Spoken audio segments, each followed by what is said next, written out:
Hey, welcome to Credit Makes Sense with Netiva, the Frugal CrediTnista, where we talk about money, credit, and everything in between. Excited to be with you today as I help one of our partners find out why, after doing everything that she thought was good, her credit scores still started to tank. So that's something you are trying to do. Get your rebuild on and nothing seems to be working, then definitely join us for today's segment.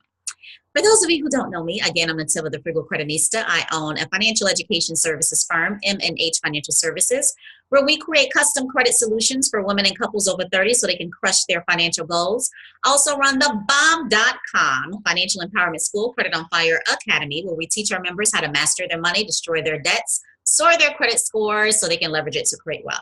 Also on the amazingly epic free community Credit Makes Sense on Facebook, where we talk all things finance from credit, money, budgeting, debt elimination, home ownership, and so much more. Now, let's get started. As always, I love to read your questions verbatim. Otherwise, honestly, I forget some things. So I just like to have it in front of me. So when we start, I make sure that we are flowing and on point. I am so upset and confused right now. I disputed an account that reported wrong information, paid down 3 of my credit cards, and also paid a medical bill, and my score went down 61 points. I am just done right now. This credit stuff is confusing, and I am just lost and just over it. Did y'all feel that? Because I felt it. I felt that. So let's make some sense of some things. So I'm assuming you're using credit monitoring, and I don't know when you did these steps and what was actually reported. So most of you guys use the free credit monitoring from Credit Sesame or Credit Karma, and a lot of people tell you don't focus on the scores, but in this case, it has absolutely nothing to do with the scores. Okay, I use a firm that offers consumer educational scores, a generic FICO 8 score, an Advantage score, and that has nothing to do with it. Because when you're repairing your credit and doing good things, you just want to make sure that the score on any model that you use is moving in the right direction. So it's not exactly your scores that I'm concerned with, is when you actually disputed the wrong information, when you paid the credit cards down, and when you paid the medical bill, which is a collection if it's on your credit report. So let's start with the first one. You disputed an account. You did not tell me what type of account it was. If you dispute a collection, that's a little bit different because they are reporting every 6 months anyway, or more if they want to remain in your reports. If you disputed a charge-off, that's a little bit different because we don't know how old that charge-off was, when the last time they reported, etc. If you dispute an account that's currently open, like, I don't know. So if you dispute an account that's kind of been dormant and hanging out and not really reporting and updating activity every month, then that can be a reason for a drop, because as it ages, FICO is not giving as much attention to it. But now that you have disputed it and activity has been reported on the card, aka the disputes, then that can cause an initial drop, because now FICO is like, okay, there you are.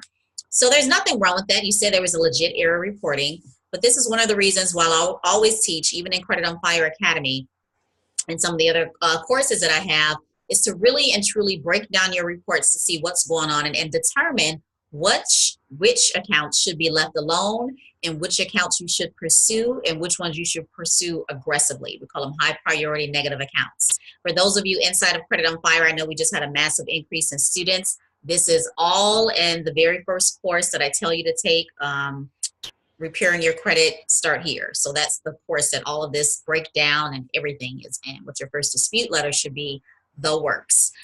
So that's in there. You also said that you paid down a couple of credit cards. Remember, most credit cards companies only report once a month. There are very few that report like every 2 weeks or something other than once a month. So you could have paid your stuff down on the 25th, and they may not report until the 15th of the month. You're just going to have to wait until they report that activity to the bureaus and actually updates on your report. So that can be a positive thing depending on when that happens. You said that you paid a medical collection.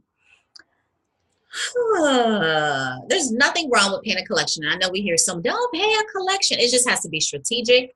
It has to have a pattern, or I guess a strategy. Or strategic. It's kind of both. It has to be done in the right order of things. So if you got like an old medical collection from 5 years old, most people will go, oh, I have all these collections. If I pay them off, then my score is going to increase. And then they're shocked when they get just the opposite, or like maybe 10 points. And that is frustrating to so many of my DIYers, especially if you're in like a gazillion and one Facebook groups and you're getting told different things. It's just seemed too much. And actually, that's one of the main reasons why I created Credit on Fire. So I'm going to leave you a dollar link for Credit on Fire. In the first 7 days of that dollar trial, you'll be able to take Budgets on Fire, the Start Here lesson, and like 7 or 8 more classes in addition to that, possibly even more than that. If you stay over to day 30, that's when all of the credit repair courses are going to open up. And you want to focus on the Fire Your Medical Collections ones. And I'm assuming since you're still rebuilding, since you mentioned that to me, you may want to take a look at the Fire Your Collections ones. So we have Fire Your Medical Collections, Fire Your Hard Inquiries, and a slew of other ones that literally break down from start to finish, inclusive of the dispute letters to send out and in what order. Like it could be, one of my members said it reads like a for dummies handbook. So I would do that if you are DIYing it. Now, if you want me to, work one-on-one with you, just comment below. I did not tag you on this, but I did email you and let you know that I'm commenting or doing your particular question today. So you can just reply back to that and let me know what your needs are. However, that's what I would do. My academy is only $19.97 a month for a limited time.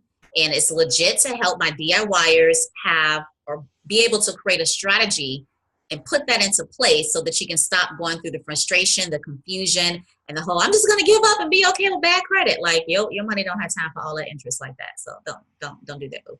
So hopefully this helped all of my other partners out. As usual, if you have any questions, definitely let me know. If you have not liked, shared, tagged, subscribed, please do so. And I will chat with you guys soon. Also, in addition to, I want to tell you one thing about credit monitoring, and I'll actually do another video on this as well, but I just want to tell you right now about credit monitoring. Because so much goes on behind the scenes and how the credit monitoring service is gathering the data that they use to put onto your reports, it could be a number of things that could have caused that drop. But when the actual alerts come out and you see, hey, you've just paid off 3 credit cards, and then another one, hey, your scores dropped 61 points, go check. You're going to think, oh, I paid off my credit cards and that's what caused a score drop. That is not what caused a score drop. It could be a number of things that's going on behind the scene. It could be some things haven't updated. It could be there's an active dispute out, and because that active dispute is out, they're going to extract that data from the calculation when it's calculating your scores, even though the account may still be showing on there. Sometimes Credit Karma take the account completely off. You're thinking, yay, it's been deleted. And it really hasn't. They just took it out because you got an active dispute. They're waiting on the response, and then they're going to slap it on there. That's going to cause a drop. It is just so much that goes on in the credit monitoring world and how they actually get our reports and the scores and the alerts, and sometimes they kind of get mixed up and confuse us. So that could very well be the situation as well. Like I said, Credit on Fire, I'm going to leave the information down there. I'll send you a personal email. If you want us to take a look at it personally, you can just reply back to the email that I sent you and let us know. All right, partners, I will definitely see you next time. We are live Tuesdays and Thursdays at 12:30 Eastern Standard Time, and I will see you then. Bye.